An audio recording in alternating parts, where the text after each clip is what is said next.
menciptakan alam semesta ini.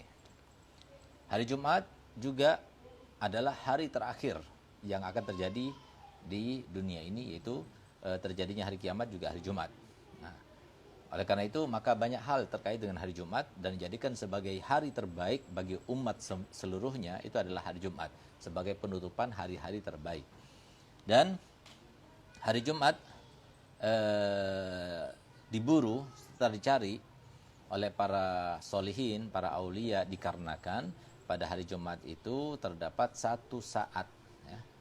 Jikalau kita mendapatkan saat-saat itu untuk kita berdoa kepada Allah Ta'ala, maka pasti doa apapun terkait dengan apapun akan diterima oleh Allah Ta'ala dan dikabulkannya. Nah, oleh karenanya banyak di antara mereka itu yang benar-benar menjaga, ya, dan berusaha untuk mencari serta mendapatkan saat-saat tersebut supaya mereka mendapatkan waktu untuk berdoa dan doa mereka dikabulkan oleh Allah Subhanahu wa taala. Kemudian kita harus tahu, ya, bahwasanya salat 5 waktu itu fungsinya bagi diri kita sebagai umat manusia itu adalah seperti HP yang perlu cas, ya.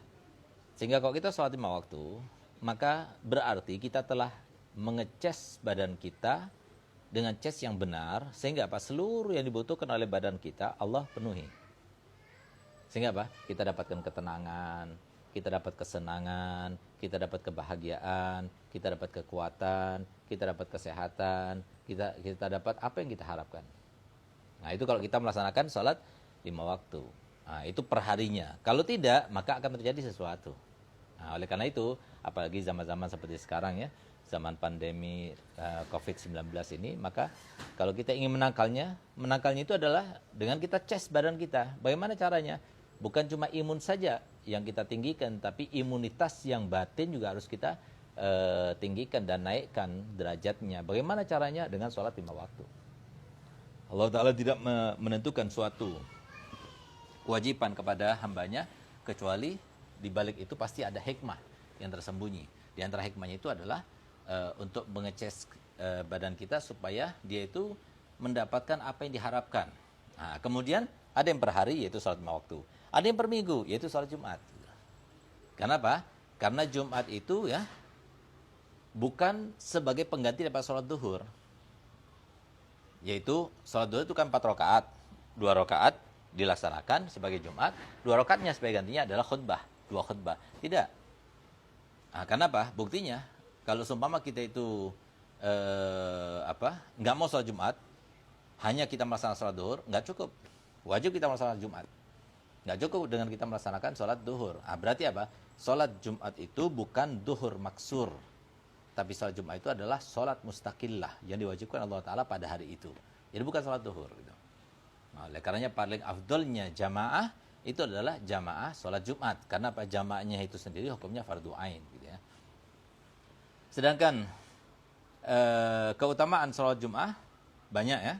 Di antaranya adalah Nabi SAW pernah bersabda, as-salawatul khamas wal jum'ah ila jum'ah wa ramadan ila ramadan mukaffiratun lima bainahunna iza tunibatil kabair. Yang artinya antara sholat 5 waktu, ya, kalau kita melaksanakan sholat 5 waktu berarti dosa-dosa yang antara sholat-sholat tersebut itu diampuni oleh Allah Ta'ala. Ya, begitu pula antara Jumat dengan Jumat, antara Ramadan ke Ramadan. Nah, oleh karenanya saya katakan tadi bahwasanya ada pengecasan, ya, per hari, penghapusan per hari, pengecasan untuk kekuatan, energi dan sebagainya, penghapusan dosa yang menyebabkan kesengsaraan dan sebagainya, ya, itu ada per hari, yaitu sholat 5 waktu. Ada per minggu, yaitu sholat Jumat. Ada yang per tahun, yaitu bulan Ramadan, puasa bulan Ramadan. Nah, dengan syarat jika kita itu menghindari dan menjauhi sesuatu yang dosa besar sifatnya. Nah, jadi kita tidak mendapatkan apa yang didapatkan oleh biasanya setiap orang, penghapusan dosanya setiap harinya, setiap minggunya, setiap tahunnya, kecuali kalau kita itu benar-benar berniat, berusaha, berupaya untuk menghindari perbuatan dosa-dosa yang besar. Kemudian dalam hadis lain Nabi SAW bersabda, man ghassala yaumal jum'ati waghtasal wa baqqara wabtakar wa masya wa lam yarkab wadana minal imam fastama'a wa lam yalgu kana lahu bikulli khatwatin amalu sanatin ajru siyamiha wa qiyamiha. Nabi SAW bersabda dalam hadisnya, yang berbunyi barang siapa yang memandikan hari Jumat, ya, serta dia itu sendiri mandi. Dia datang ke masjid pagi-pagi. Dia berjalan kaki bukan berkendara. Dia mendekat kepada imam lalu dia mendengarkan khutbahnya serta tidak melakukan sesuatu yang melalaikan. Maka setiap langkah yang dilaluinya, ya, itu dihitung oleh Allah Ta'ala seperti dia itu beramal 1 tahun ibadah. Siang hari berpuasa, malam hari melaksanakan Qiyamul Lail. Nah, jadi sangat besar ya, pahalanya itu sangat besar ya. Jadi eman kalau seorang kita itu tidak menggunakannya. Kemudian sholat Jumat itu, ya, kita akan membahas tentang syarat wajibnya sholat Jumat. Jadi bukan semua orang berkewajiban untuk melaksanakan sholat Jumat, tapi ada orang-orang tertentu yang wajib melaksanakannya dan ada orang tertentu yang lainnya yang tidak wajib melaksanakannya. Nah, kita akan bahas siapa saja yang wajib. Atau syarat, kalau ada syarat ini maka wajib Jumat. Kalau nggak ada syarat ini berarti nggak wajib Jumat. Nah, yaitu ada 7 syaratnya. Yang pertama Islam. Maka tidak wajib kepada seorang kafir yang asli. Nah, lain halnya kalau kafirnya itu murtad, ya, asalnya muslim kemudian kafir, maka tetap wajib. Dalam artian dia masuk Islam dulu, kembali lagi kepada Islam, kemudian dia itu wajib mengganti semua sholat-sholat pada masa kekafirannya saat murtad dia. Gitu. Nah, tapi kalau kafir asli tidak. Begitu dia masuk Islam, maka keislamannya itu akan menghapuskan semua dosa yang pernah dia lakukan sebelumnya dan menetralisir semua yang tidak boleh jadi boleh semuanya gitu. Jadi halal semuanya gitu ya. Kemudian yang kedua, balik. Kalau si anak tersebut belum balik, maka hukumnya tidak wajib Jumat. Nah, tapi hukumnya wajib bagi wali, ya, untuk memerintahkannya ketika dia berumur 7 tahun sampai umur 10 tahun. Tapi ketika berumur 10 tahun, wajib pada wali si anak itu untuk membawanya ke masjid. Kalau enggak, dipukul. Nah, begitu ajaran daripada syariat. Kemudian yang ketiga, berakal. Tapi orang gila nggak wajib sholat Jumat, ya, nggak wajib. Nah, dan tidak sah kalau dia itu melaksanakannya. Nah, berbeda kalau seumpama anak kecil, dia nggak wajib, tapi kalau dia melaksanakan hukumnya sah darinya. Artinya jika dia itu mumayyiz, dia dapat pahala. Pahalanya dibagi 2, bagi yang wali yang memerintahkannya dan bagi dia kelak nanti setelah dia itu balik kemudian diletakkan dan dikumpulkan dengan catatan amal kebaikannya. Kemudian, tapi kalau orang gila tidak wajib dan tidak sah darinya. Nah, sedangkan orang keempat adalah syaratnya adalah dia seorang merdeka.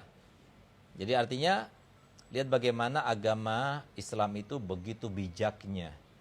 Sampai-sampai kalau seumpama ada seorang hamba yang mereka itu berkewajiban untuk melaksanakan tugas-tugasnya yang ditugaskan oleh para tuannya, maka untuk hari Jumat itu mereka itu tidak wajib sholat Jumat, tapi wajibnya sholat duhur aja.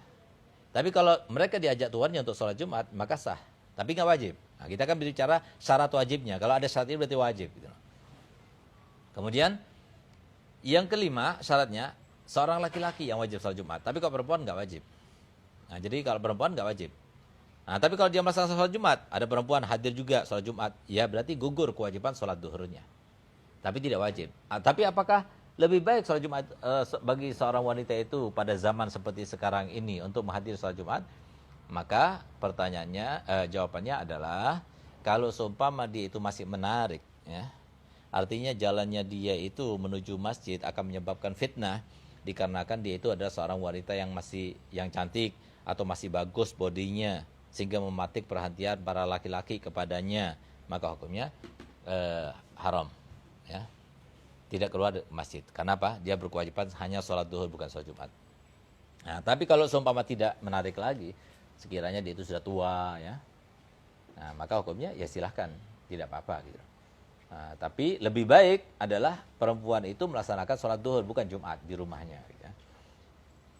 Nah, kemudian yang keenam, dia itu sehat bukan sakit. Tapi kalau sakit maka tidak wajib dia itu melaksanakan sholat Jumat. Sholat Jumat itu wajib bagi mereka yang sehat, tapi kalau sakit tidak wajib. Nah, sakit apa yang membolehkan seseorang itu tidak sholat Jumat? Setiap sakit yang sekiranya dia paksakan diri untuk hadir sholat Jumat, dia akan merasakan kesulitan yang sangat. Nah, berarti udah nggak wajib. Misalnya apa? Mencret, ya, pusing banget, demam tinggi, ya, atau apa lagi? Apalagi kalau semua dia itu mempunyai penyakit-penyakit yang bisa menular ya, seperti yang mereka yang positif kena COVID-19, hukumnya haram dia itu menghadiri sholat Jumat, tidak boleh gitu. Karena itu akan menularkan pada yang lainnya gitu. Atau penyakit-penyakit yang lainnya kalau dia itu paksakan hadir, dia akan merasa berat, maka hukumnya tidak wajib gitu ya. Kemudian yang ketujuh adalah dia seorang yang mukim. Yang terakhir syaratnya. Siapa mukim? Jadi ada musafir, ada mukim, ada mustautin. Bedanya apa? Kalau musafir jelas ya.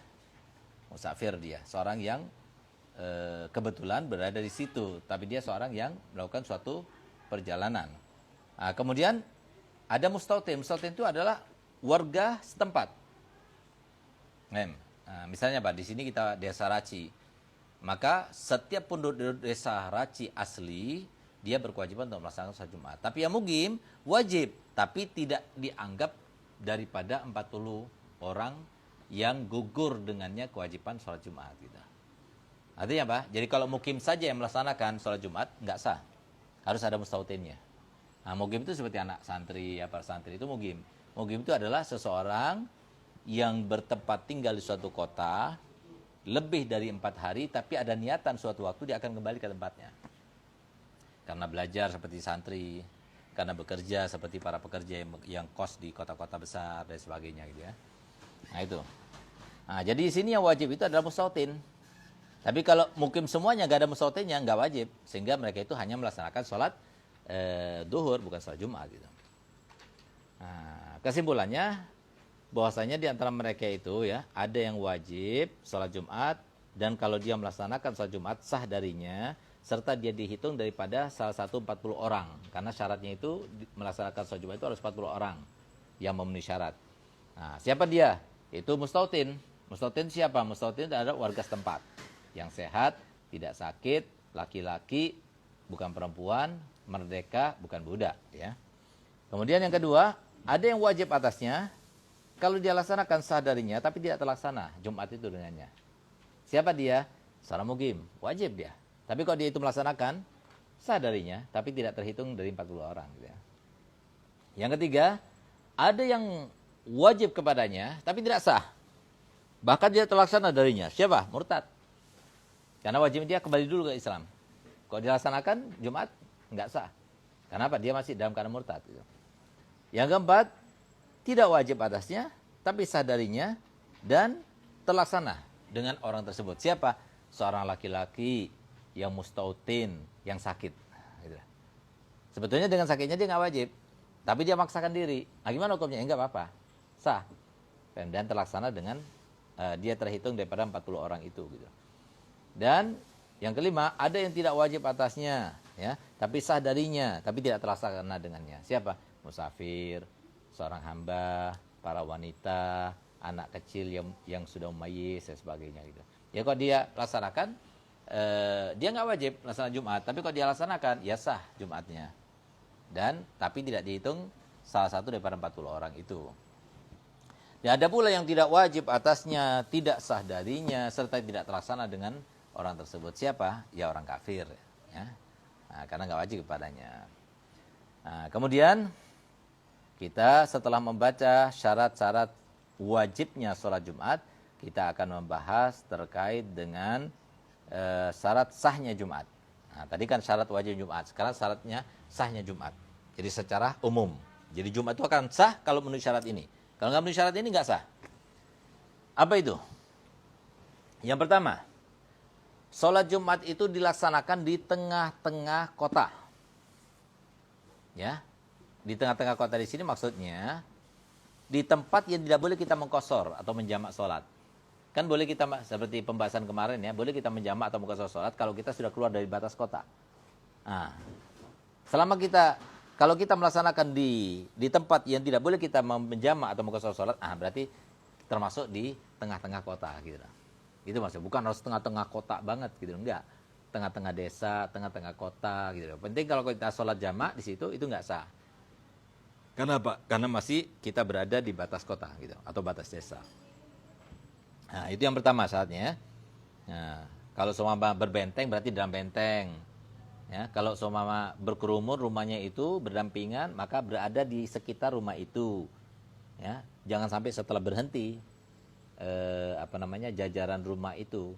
Kalau sudah berhenti berarti kan kalau sudah lewat dari situ berarti kita boleh menjamak dan mengqadha salat. Itu nggak sah kalau kita di situ. Jadi nggak boleh kita keluar dari batas kota untuk sholat Jumat di sana, nggak boleh. Kemudian yang kedua, sholat Jumat itu dilaksanakan dengan cara jamaah. Nggak boleh sholat Jumat sendiri-sendiri, nggak boleh. Nah, kan? Harus dilaksanakan dengan jamaah. Nah, cuma rokaat yang wajib kita laksanakan jamaah itu adalah rokaat yang pertama. Ya, rokaat yang pertama. Nah, yaitu rokaat pertama hitungannya itu dari mulai takbir sampai ketika bangun dari sujud yang kedua. Sehingga kalau sudah bangun dari sujud yang kedua, misalnya mereka itu sebagiannya niat mufaroqah karena kelamaan sholatnya, nggak apa-apa. Sah sudah. Karena apa? Yang penting satu rokaat dari Jumat itu dilaksanakan oleh 40 orang yang memenuhi syarat itu dalam keadaan berjamaah, satu rokaat. Jadi nggak harus dua-duanya gitu. Nah, kemudian yang ketiga, jamaah yang melaksanakan sholat Jumat itu baik mendengarkan khutbah rukun-rukunnya sama melaksanakan 2 rakaat Jumatnya itu 40 orang yang memenuhi syarat. Apa memenuhi syaratnya? Dia seorang mustautin, laki-laki, merdeka yang sudah balik dan berakal. Nah, itu. Nah, tapi kalau semua tidak memenuhi syarat ini, kalau seumpama dia itu bukan merdeka berarti budak, nggak wajib. Atau dia itu perempuan, nggak wajib. Atau dia tidak balik, nggak wajib. Atau dia bukan mustautin, maka hukumnya wajib tapi tidak terlaksana sholat Jumat dengan mereka. Mungkin gitu ya. Nah, kalau semua kurang daripada itu, ya, maka batal Jumatnya. Misalnya apa? Di Masjid Pondok Putra itu dari orang warga setempat, ya, cuma sekitar 35 orang. Dari santri 5.000 orang, walaupun lebih banyak mukimnya, tetap hukumnya tidak sah. Harus dari warga setempat itu sekitar 40 orang, paling sedikit minimal atau lebih gitu. Yang memenuhi syarat 40 orang itu ya. Kemudian yang keempat, hendaknya dari mulai khutbahnya sampai sholat Jumatnya itu dilaksanakan semuanya di waktu duhur. Nah, tapi kalau sebagiannya itu di luar waktu duhur, maka tidak sah, harus diulang atau digodok kalau semua kita mendahului sebelum masuk waktunya duhur gitu. Godok. Kemudian yang kelima, hendaknya tidak bersamaan dengan Jumat yang lainnya. Di mana Jumat yang lainnya itu di tempat itu tidak diperbolehkan untuk berbilang. Nanti kita akan bahas kapan seseorang itu atau suatu kaum itu boleh melaksanakan 2 Jumat atau lebih gitu. Nah, di sini maksudnya apa? Di satu tempat, satu desa itu nggak boleh ada masjid 2 yang melaksanakan sama-sama Jumat. Harus satu melaksanakan Jumat. Kecuali kalau seumpama bolehnya berbilang itu benar-benar ada alasannya, uzurnya itu ada pada diri mereka ya. Nanti kita akan bahas. Nah, kemudian yang keenam, harus didahului dengan 2 khutbah. Tapi kalau semua diakhirkan khutbahnya seperti sholat id. Sholat id khutbah dulu apa sholat dulu? Sholat dulu baru khutbah kan? Bukan khutbah dulu baru sholat. Nah, kalau semua diakhirkan maka hukumnya tidak sah, harus diulang. Kalau masih ada waktunya harus diulang. Kalau sudah lewat harus sholat duhur, godoan. Kemudian yang itu yang keenam, itu kata mau khutbatan.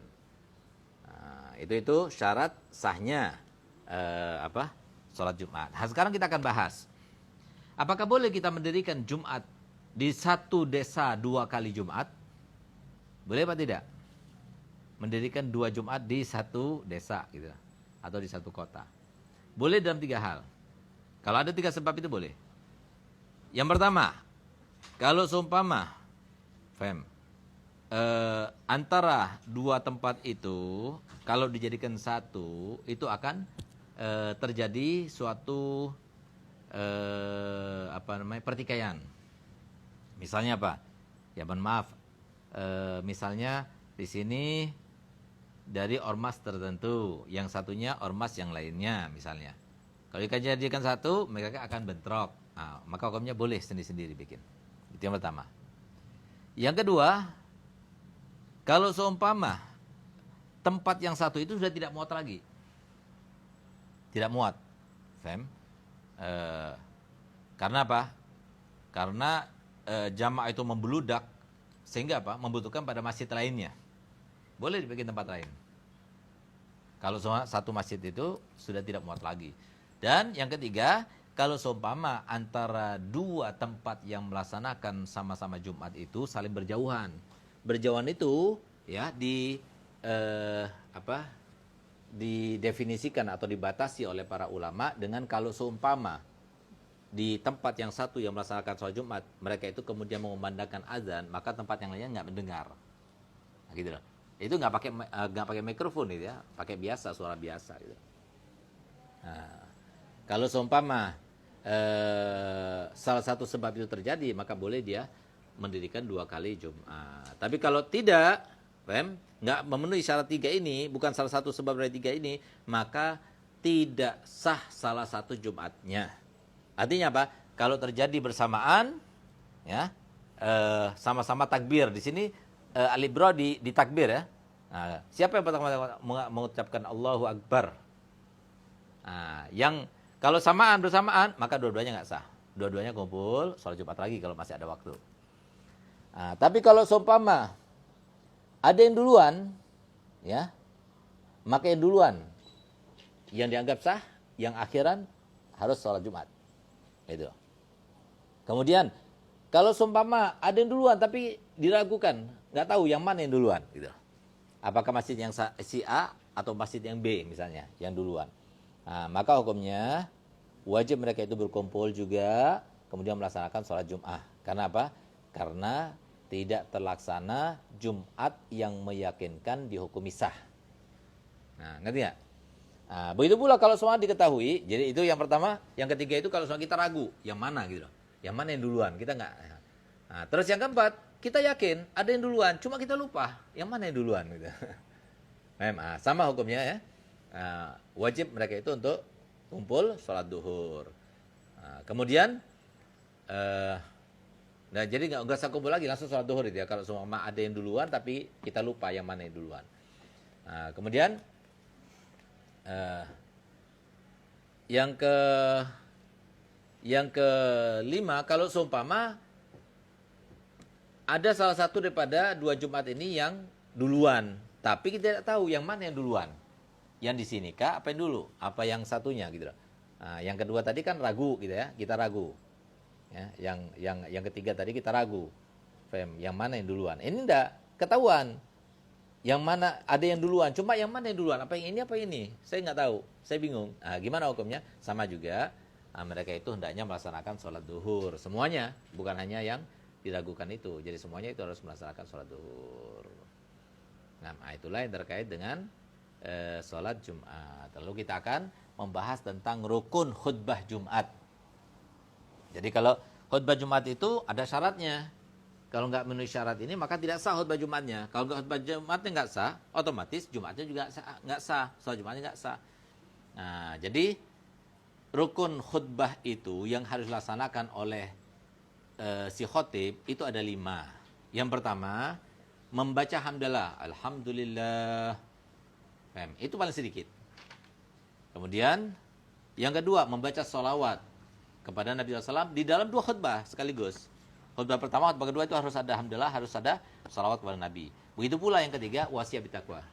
Usikum wa nafsi bitaqwallah faqad fazal muttaqun. Nah, gitu. Jadi yang penting kita hafalkan itu. Jadi kita nggak perlu kita harus hafal alhamdulillah hamdan kama amar wa asyhadu an la ilaha illallah wa la syarikalah irghaman liman jahada bi wa kafar seperti yang dihafalkan oleh anak-anak pesantren. Nggak harus.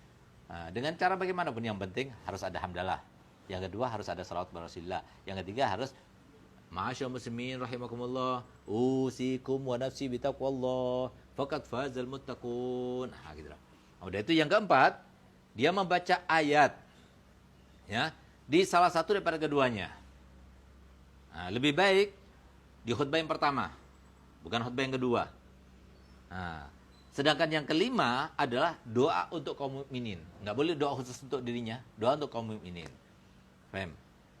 Dan harus doanya itu termasuk doa yang terkait dengan akhirat, bukan hanya terkait dengan dunia. Paham?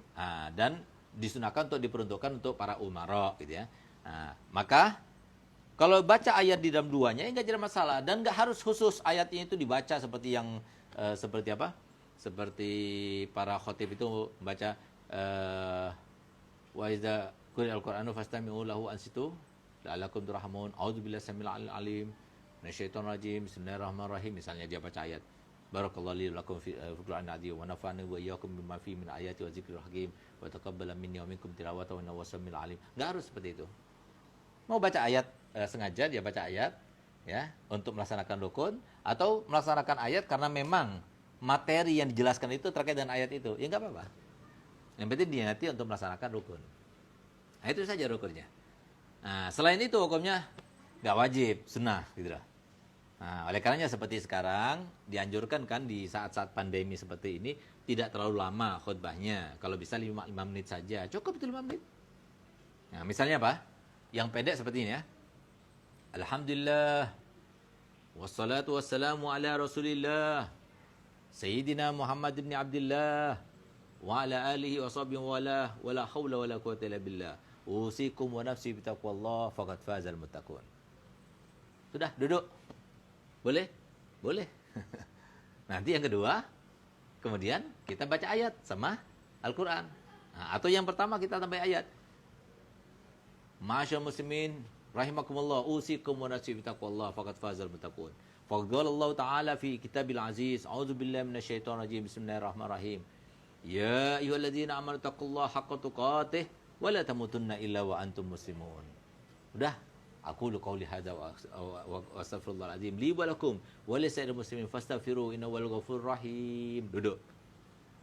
Udah itu, setelah duduk sekitar baca qul huwallahu ahad, berdiri lagi kemudian alhamdulillah wassalatu wassalamu ala Rasulillah Sayyidina Muhammad Abdullah wa ala alihi wa sahbihi wa wala. Amma ba'd fa ya ma'asyiral muslimin ittaqullah ta'ala wa dharul fawahisha ma dhahara minha ma batan. Wa hafidhu ala ta'ati wa huduril jum'ati wal jamaah. Allahumma fil lil mu'minina wal mu'minat wal muslimina wal muslimat ala ahya minhum wal amwat innaka qaribul mujibud da'wat. Fa ya qadiyal hajat irhamna bi rahmatika ya arhamar rahimin. Wa sallallahu ala sayyidina Muhammadin wa ala alihi wasallam walhamdulillahi rabbil alamin. Nah, setelah wasiat bertakwa sudah cukup. Ini enggak sampai 5 menit gitu. Itu kalau kita mau melaksanakan yang pokok-pokok saja. Maka disyaratkan 40 orang itu yang disyaratkan itu harus mendengarkan khutbahnya. Ya. Nah, mendengarkan khutbahnya itu kan dari awal. Yang penting rukunnya saja. Dan rukunnya itu harus dilaksanakan dengan bahasa Arab. Kalau isinya materinya nggak harus dengan bahasa Arab. Ya. Jadi yang penting rukunnya yang 5 tadi, yang disebutkan tadi itu harus dengan bahasa Arab. Gitu ya. Nah, itu terkait dengan syarat daripada rukun daripada khutbah. Kemudian kita akan bahas tentang syarat sahnya khutbah. Yang pertama, yang membaca khutbahnya itu harus laki-laki, nggak boleh perempuan. Walaupun yang hadir itu ya sudah 40 orang yang memenuhi syarat, tapi tetap khotibnya itu harus laki-laki. Kemudian yang kedua, khotibnya itu harus dalam keadaan suci. Nggak boleh membawanya, rukunnya itu dalam keadaan berhadas. Kemudian yang ketiga, yang mengkhutbah itu harus dalam keadaan suci daripada najis badannya, bajunya, tempat duduknya. Yang keempat, harus tertutup auratnya ketika khutbah. Ya. Yang kelima, kalau dia itu lagi khutbah dia dalam keadaan berdiri. Yang keenam, antara dua khutbah itu harus duduk. Kalau nggak ada duduknya maka tidak terlaksana dua khutbah, harus duduk. Nah, kemudian yang ketujuh, antara dua khutbah itu nggak boleh ada jeda panjang. Ya, paling panjang itu dengan kadar melaksanakan 2 rakaat yang cepat. Yang kedelapan, antara khutbah dengan sholat itu langsung, nggak boleh jeda lama. Kalau jedanya lama, maka hukumnya harus diulang. Ya, khutbahnya tadi harus diulang. Kemudian yang ke-9, khotib itu harus mendengarkan. Jadi dengan mengeraskan suaranya supaya yang 40 orang itu mendengar. Mendengar bukan isi khutbahnya, tapi yang penting rukun khutbahnya tadi yang disebutkan yang 5 tadi gitu ya. Kemudian yang ke-10, 40 orang itu harus mendengar khutbahnya itu. Khutbah yang pertama sama khutbah yang kedua. Rukunnya saja. Kalau materinya, setelah rukunnya diucapkan oleh khotib, kemudian isi materi dia tidur. Atau 40 orang itu semua tidur, nggak jadi masalah. Kenapa? Rukunnya sudah terlaksana. Nah, tapi kalau rukunnya belum terlaksana, mereka nggak dengar rukunnya, nggak sah semuanya. Nggak sah khutbahnya, nggak sah Jumatnya juga gitu. Nah, kemudian harus dengan bahasa Arab. Bahasa Arab itu bukan isinya. Harus dalam bahasa Arab itu cuma rukunnya. Jadi nggak apa-apa kalau mau isinya bahasa Indonesia, bahasa Banjar, bahasa Madura, bahasa Jawa, nggak jadi masalah gitu. Yang penting rukunnya yang 5 tadi yang disebutkan itu harus dengan bahasa Arab gitu ya. Nah, kemudian khutbah 2 itu semuanya harus dilangsungkan di dalam waktu sholat duhur. Kemudian kita akan bahas tentang sunnah-sunnahnya atau sunnah-sunnah yang disyariatkan terkait dengan hari Jumat atau sholat Jumat. Yang pertama mandi. Kapan masuknya waktu mandi Jumat? Masuk waktu mandi Jumat itu dengan terbitnya fajar sodik pada hari Jumat. Ya, bukan dari tengah malam. Berbeda kalau sholat lebaran. Kalau sholat lebaran itu dari tengah malam sudah masuk, sudah waktunya mandi untuk sholat id. Tapi kalau Jumat enggak. Begitu masuk waktu sholat subuh, masuk sudah waktunya mandi sholat Jumat. Gitu. Sunnah mandi sholat Jumat. Nah, tapi afdolnya kita mengakhirkannya sampai ketika kita mau berangkat. Karena kalau kita itu mandinya dari mulai subuh, sebelum kita berangkat Jumatan sudah bau lagi. Nah, gitu. Nah, karena ada orang kan cepat baunya, keringatnya itu bau dan sebagainya. Makanya itu merupakan sebuah kekurangan ya, yang harus ditutupi. Kata Imam Syafi'i, wala turi lil adi qatuzulan fa inna syamatatal ada bala'u. Jadi jangan ditampakkan kekurangan kita kepada seseorang. Karena apa? Tampaknya kekurangan kita pada orang lain itu merupakan sebuah cercaan ya, dan sebuah kesempatan musuh kita menghinakan dan merendahkan kita. Oleh karenanya sebisa mungkin, semaksimal mungkin kalau kita ada kekurangan kita tutupi. Termasuk kekurangan bau mulut, ya, bau ketiak. Nah, jangan sampai orang Muslim itu bersih. Rasulullah itu bersabda, Innallaha jamilun yuhibbul jamal. Nah, jadi termasuk di antara rukun keimanan itu adalah an-nadhafatu minal iman. Nah, jadi tanda orang mukmin itu adalah bersih. Jadi jangan sampai kempro gitu loh. Hadir Jumat bajunya kotor, hadir Jumat bau badannya nggak enak aromanya. Nah, jadi kalau mau hadir Jumat itu mandi dulu. Nah, kenapa? Kita akan berkumpul dengan kaum muslimin banyak. Maka hendaknya jangan sampai mengganggu mereka aroma kita itu. Nah, tapi yang lebih parah lagi, ada yang biasanya dia itu berbau mulutnya, bau badannya, tapi dia nggak merasa kalau bau badannya sama bau mulutnya. Itu namanya jahil murakkab itu namanya itu. Orang yang nggak tahu diri yang seperti itu. Nah, jadi paling enggak kita itu kalau mau pergi-pergi bukan ketika mau ketemu cewek saja seperti yang di iklan-iklan itu. Gitu. Jangan gitu. Waktu kita mau Jumatan, bau nggak? Kok bau? Ya jangan sampai kita pertahankan, hilangkan gitu loh.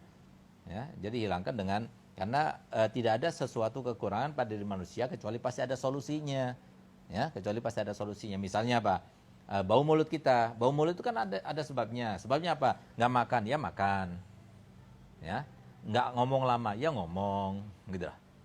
Atau karena giginya banyak lubangnya, ya ditembel.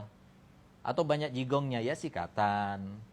Atau karena penyakit perut, ya diobati. Nah, pasti ada ininya. Jadi jangan biarkan begitu, karena nggak ada satu orang pun ya manusia yang senang dengan bau mulut itu. Nah, oleh karena yang bau mulut itu hendaknya ya kalau selama itu biasa-biasa saja, bagi di saat pandemi semacam ini ya, usahakan kita cukup nggak selaman dulu sampai selesai pandemi ini. Ya, kalau semua selaman ya selaman wajar-wajar, sampai sudah selaman udah itu pakai cipika-cipiki, tambah waktu cipika-cipiki baca shalawat lagi Allahumma shalli Muhammad, kan ababnya itu keluar gitu, baunya itu kan keluar gitu. Nah, iya kalau semua orang itu nggak punya akhlak, dia mengatakan bau lagi baca shalawat, gitu. Tapi kalau kita punya akhlak kan kita nahan. Nah, kalau semuanya begitu kita nafas kan lama juga, ngambil energi itu. Nah, jadi harus tahu diri, ya. Nah, jadi kalau semua kita itu merasa bau mulut kita, ya jangan cipika-cipiki gitu. Kalau kita mau bicara, tutup. Nah, supaya tidak kedengaran, nggak mengganggu sama orang lain. Kalau bau kita begitu pula ketiak kita kan tak bisa tahu bau atau tidak, tinggal dicium, bau nggak gitu. Nah, kalau bau berarti kita harus cari solusinya. Solusinya gimana? Ya mandi kalau belum mandi. Ya, kalau seumpama dia itu sudah mandi tapi kok masih tetap bau, ya pakai MBK, Rexona dan alat-alat yang lainnya yang bisa menghilangkan bau itu gitu loh. Nah, kalau nggak hilang juga, coba hindari makan-makan yang membuat bau, seperti makan bawang merah mentah ya, makan pete, makan jengkol, gitu ya. Itu kan bikin badan tuh jadi bau. Itu hindari yang semacam itu. Lihat bagaimana Nabi kita Muhammad SAW itu sangat menjaga ya badannya itu supaya tidak mengganggu aroma kepada yang lainnya. Itu harusnya seorang mukmin itu juga seperti itu gitu ya. Kemudian yang kedua, kita diperintahkan untuk berhias diri. Memakai baju yang terbaik ya. Kalau bisa yang warnanya putih, tapi yang terbaik, yang paling bersih, yang paling putih, yang paling mahal ya. Nah, usahakan seperti itu. Itu bukan israf, itu termasuk. Nah, karena ketika Nabi SAW menjelaskan tentang sifat sombong, maka salah satu daripada sahabat Nabi berkata begini, ya Rasulullah, ada di antara kita yang senang memakai baju yang bagus, memakai sandal yang bagus. Maka dijawab Nabi SAW, innallaha jamilun yuhibbul jamal. Allah Ta'ala itu maha bagus dan suka kepada kebagusan. Itu bukan sombong.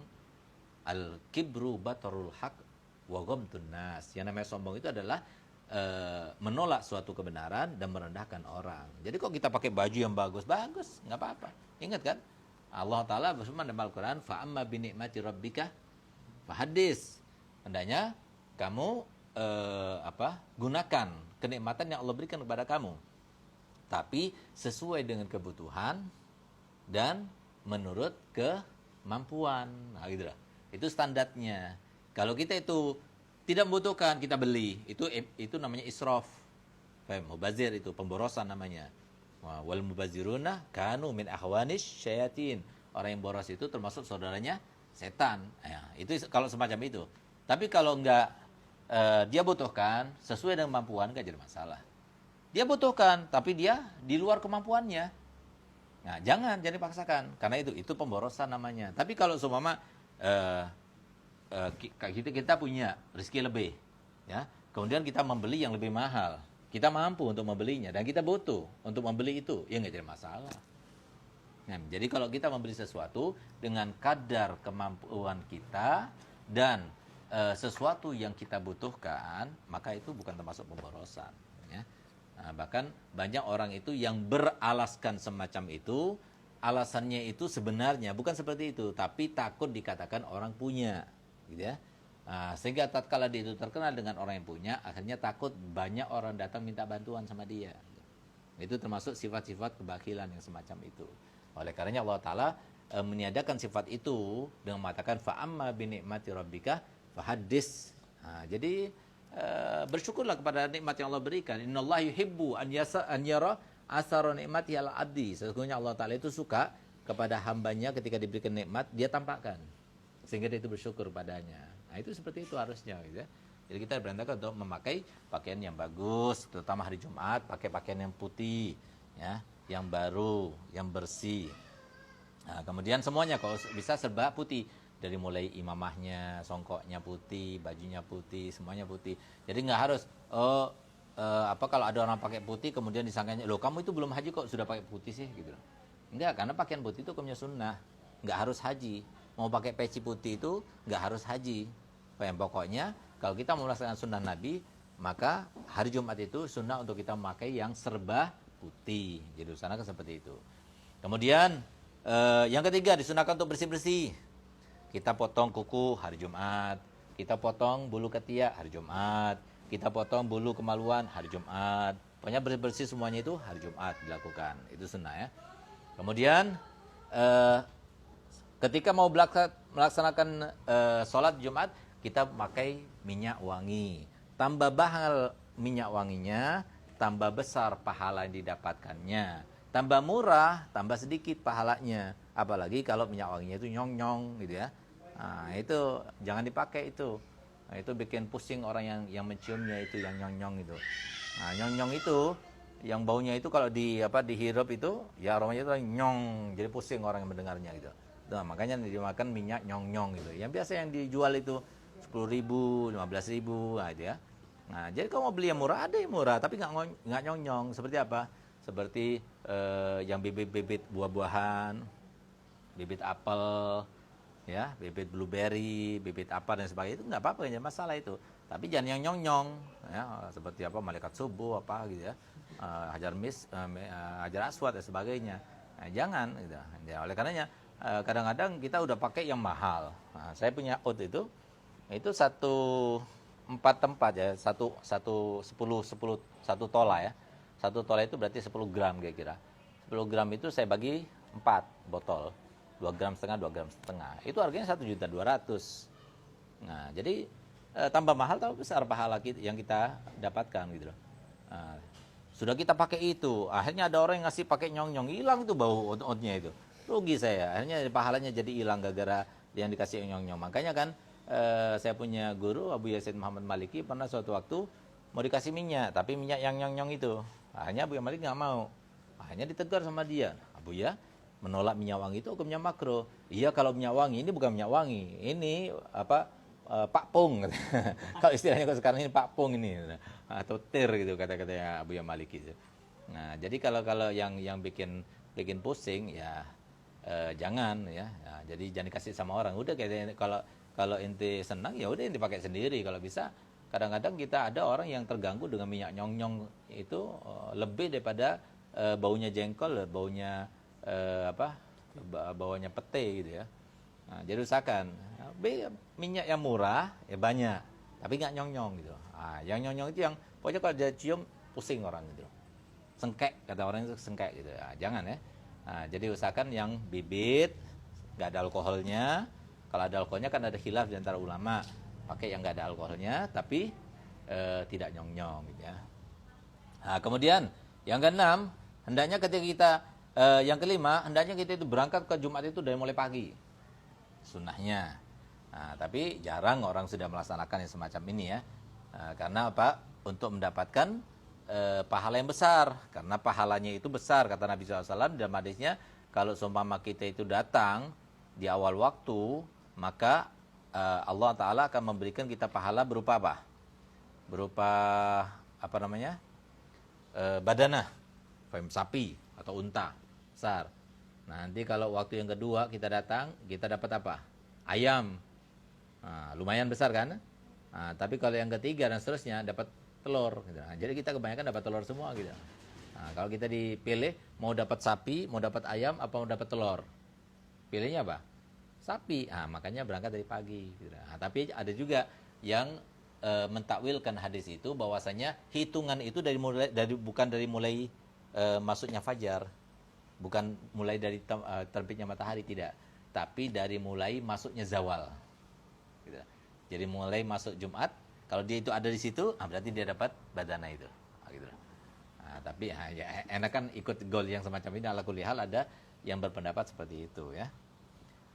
Kemudian ketika sholat Jumat, hendaknya ya di perjalanannya itu dia sibukkan dengan membaca zikir, jangan diam, gitu. Karena ini kesempatan, semuanya dilipat gandakan.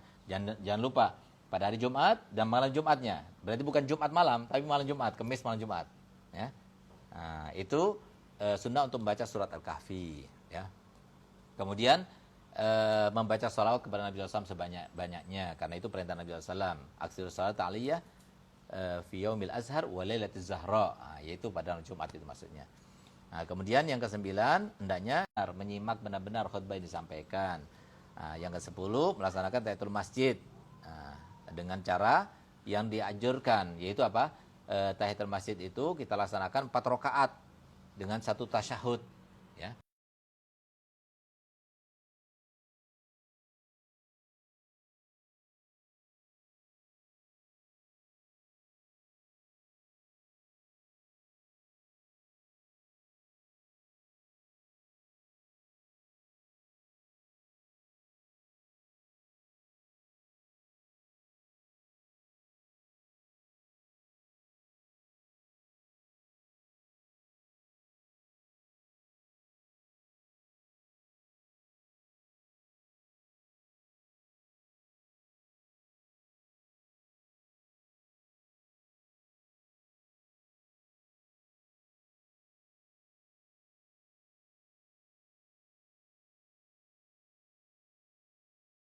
Menjadi orang kaya dan murah rezekinya, ya. Baca itu ya.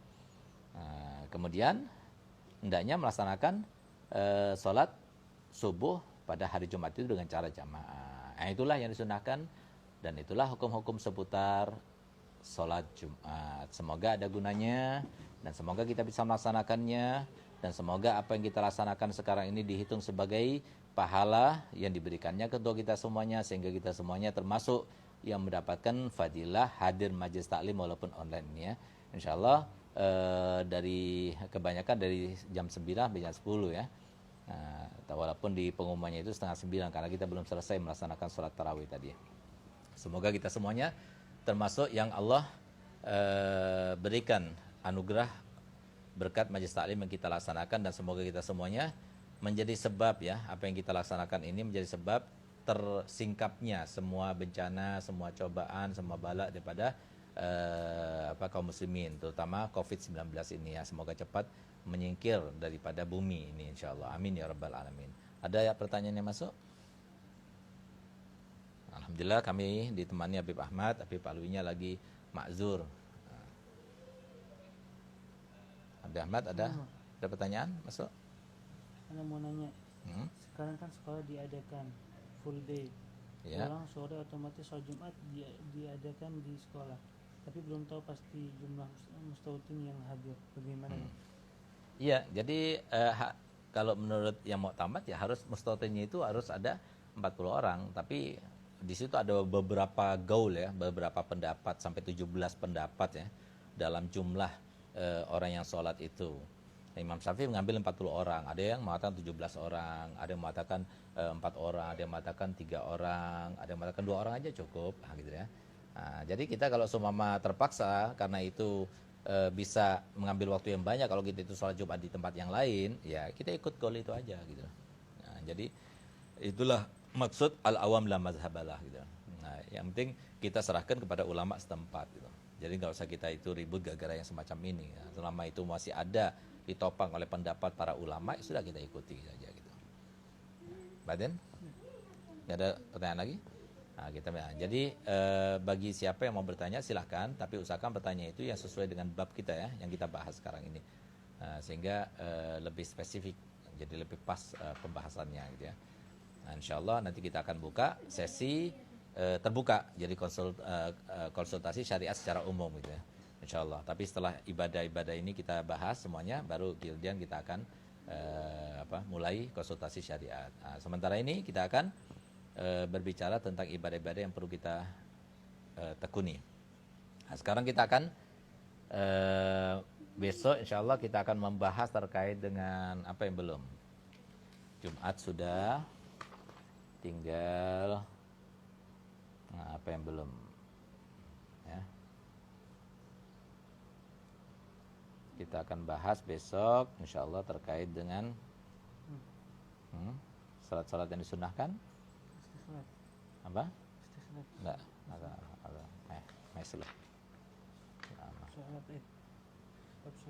coba kita akan bahas tentang zakat dulu ya. Kita besok akan membahas terkait dengan hukum zakat ya. Jadi besok kita akan bahas terkait dengan harta-harta, seputar harta yang wajib dizakati ya, seputar harta yang wajib dizakati. Kita akan bahas itu, apa saja harta-harta yang wajib zakati, apa syaratnya dan sebagainya. Nanti kemudian kita akan berbicara masalah mustahik ya, para mustahik. Baru kemudian kita akan berbicara masalah zakat fitrah ya. Baru kemudian kita akan berbicara tentang sholat-sholat sunnah, diantaranya sholat lebaran nanti gitu. Nah, jadi semoga apa yang kita lakukan ini diridhoi oleh Allah Ta'ala dan memantik ridhonya. Ala hadini yakunatin sholihah ulam sallallahu al-fatihah.